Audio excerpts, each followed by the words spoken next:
G20 की सफलता की गाथा बहुत दिनों तक गाई जाएगी और गाना भी चाहिए, क्योंकि ये कार्यक्रम न सिर्फ विश्व के अन्य देशों से हुई बातचीत को लेकर सफल साबित हुआ है, बल्कि सांस्कृतिक, धार्मिक और आध्यात्मिक रूप से भी पूरी दुनिया के लिए मिसाल बन गया है। 2024 में लोकसभा का आम चुनाव होना है। देश की कोई भी पार्टी अपने कार्य को जनता के सामने एक अनूठे अंदाज में पेश करने की कोशिश करती है, ताकि उसका राजनीतिक फायदा भी मिल सके। लिहाजा बीजेपी भी अभी से इसकी मार्केटिंग में लग गई है। उधर 2024 में ही राम मंदिर में लगाई गई मूर्तियों की प्राण प्रतिष्ठा भी होनी है, जिसे एक भव्य आयोजन बनाने की योजना बना ली गई है। अब ऐसे में सवाल ये उठ रहा है कि इंडिया गठबंधन 2024 में किन मुद्दों को लेकर सत्ता पक्ष से मुकाबला करने की योजना बनाएगा, क्योंकि ये तय है कि बीजेपी नेतृत्व वाली एनडीए की जीत में G20 की सफलता और राम मंदिर प्राण प्रतिष्ठा के कार्यक्रम महत्वपूर्ण भूमिका निभाएंगे। आगामी लोकसभा का चुनाव अगर अपने तय समय के अनुसार होता है तो 2024 के मार्च तक उसकी अधिसूचना जारी कर दी जाएगी, यानी लगभग 6 महीने के बाद चुनाव की प्रक्रिया शुरू हो जाएगी।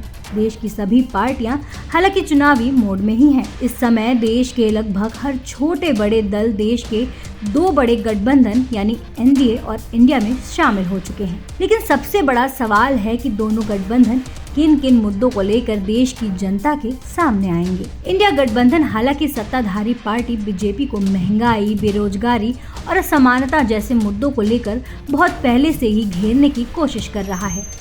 कांग्रेस के पूर्व अध्यक्ष राहुल गांधी नफरत के बाजार में मोहब्बत की दुकान वाले जुमले के साथ लोगों से कनेक्ट होने की कोशिश कर रहे हैं, जिसमें उन्हें बहुत हद तक सफलता भी मिली है। जबकि इंडिया गठबंधन के बाकी दल शिक्षा और स्वास्थ्य से जुड़ी समस्याओं के जरिए केंद्र की सरकार पर निशाना साधने की कोशिश कर रहे हैं। अभी कुछ दिन पहले जब केंद्र की सरकार ने एक देश का चुनाव का जिक्र किया था, तो आम आदमी पार्टी के संयोजक और दिल्ली के मुख्यमंत्री यानी अरविंद केजरीवाल ने शायद उसका बहुत बढ़िया काट निकाल दिया था। उन्होंने कह दिया था कि एक देश एक चुनाव ही क्यों, बल्कि एक देश एक एजुकेशन, एक देश एक हेल्थ सिस्टम वाला व्यवस्था भी लागू होना चाहिए। अरविंद केजरीवाल उस मुद्दे को कुछ और आगे तक लेकर गए। कुल मिलाकर विपक्ष बीजेपी को कुछ बुनियादी समस्याओं को लेकर घेरने की कोशिशों में लगा हुआ है। उन्हें ऐसा लग रहा है कि G20 की सफलता के बाद केंद्र की सरकार के पक्ष में एक अच्छा माहौल बन गया है, जिसका फायदा आगामी चुनाव में मिल सकता है। साथ ही साथ एनडीए के घटक दलों को भी आभास होने लगा है कि G20 की सफलता की गाथा गाकर लोकसभा चुनाव में लोगों को लुभाया जा सकता है।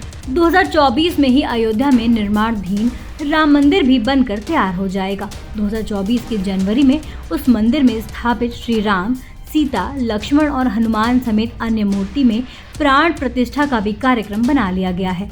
उस प्राण प्रतिष्ठा कार्यक्रम को इतना भव्य बनाने की योजना बना ली गई है जो शायद वर्षों तक याद रखी जाएगी।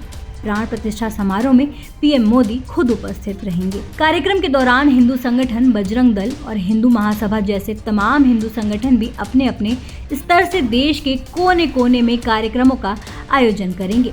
यानी प्राण प्रतिष्ठा का आयोजन जनवरी में होना है, जबकि लोकसभा का चुनाव मार्च के आसपास शुरू हो सकता है। प्राण प्रतिष्ठा का कार्यक्रम ऐसे समय में रखा गया है कि लोकसभा चुनाव शुरू होने से पहले तक शायद देश भर में प्राण प्रतिष्ठा की ही खुशियां मनाई जाती रहेंगी।